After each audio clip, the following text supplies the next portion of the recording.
আসসালামু আলাইকুম। Hello viewers, আশা করি সকলেই ভালো আছেন।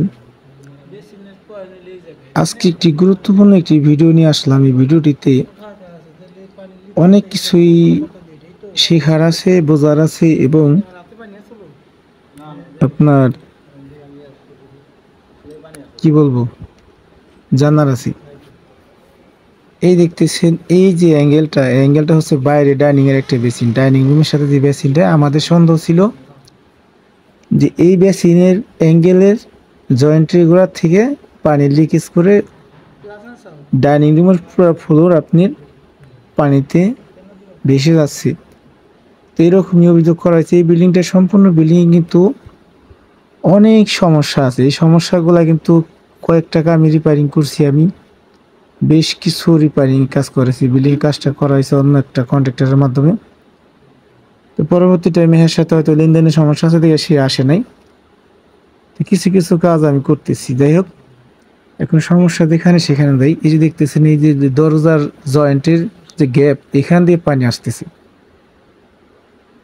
এখন এখান দিয়ে যেহেতু পানি আসতেছে, আমি যে অ্যাঙ্গেলটা চেক করলাম, অ্যাঙ্গেল এখানে কিন্তু কোনো সমস্যা নাই। এখন বাথরুমে কয়টা পয়েন্ট আসছে যে কলের যে জয়েন্টগুলা, এখানে দেখবো যে প্রত্যেকটা জয়েন্টই কিন্তু চেক করে দেখবো যে জয়েন্টগুলো আপনার লিকেজ হইতেছে কিনা। প্রথমে আপনার টাইলস ভাঙা ঠিক হবে না। তো এইগুলা সবগুলা জয়েন্ট কিন্তু চেক করে দেখতেছি যে এখানে কোনো প্রকার সমস্যা নাই। তাহলে সমস্যাটা হইলো কোথায় এবং কি পানিটা আসতেছে কই থেকে। যেহেতু সম্পূর্ণ বাথরুমের টাইলস লাগাই না, আর এই কাজটা যে মিস্ত্রি করছে সে কাজ মানে ওয়ারিং করার পরে লাইন চেক দিছে কিনা সেটাও কিন্তু আমার জানা নাই। অতএব সে যেভাবে করছে এটা তার ব্যক্তিগত ব্যাপার।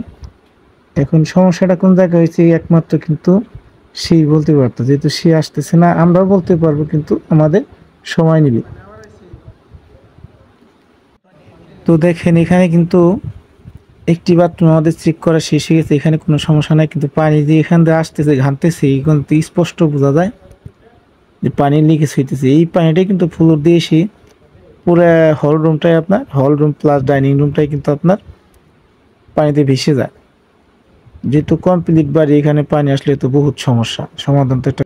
এখানে পাশাপাশি দুইটা টয়লেট আছে। পাশে যে টয়লেটটা, এখানে কিন্তু আমরা চেক করতেছি। তো চেক করার পরে এখানে দেখতেছি যে আপনার এখানে কিন্তু টাইলসের উপর দিয়ে কিন্তু হালকা পানি লিকেজ হইতেছে। পানি কিন্তু ফ্লোরে পড়তেছে, আর ফ্লোরে কিন্তু অলরেডি আপনার মোটামুটি ভালো পানি জমা।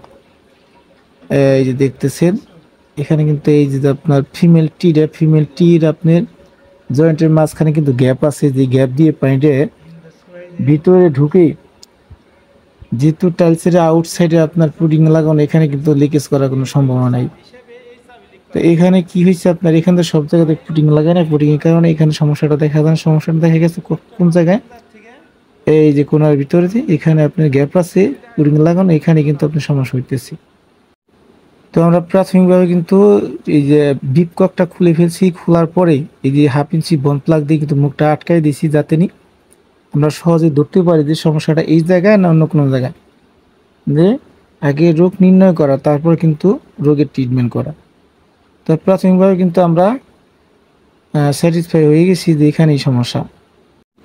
আর একটা কথা না বললেই নয়, পাশে যে গরম পানির যে মিক্সারের লাইনটা, এখানেও দেখেন বন প্লাগ লাগানো ছিল, তারপরেও কিন্তু এখানে বন প্লাগ খোলার পরও ভিতরে ময়লা আছে বা ইটের রাবিশ আছে। এই হচ্ছে কাজের অবস্থা। প্রত্যেকটা কন্ট্রাক্টরে কিন্তু যত্নশীল হওয়া উচিত এবং কি নিজের কাজ নিজের দায়িত্ব সহকারে করা উচিত।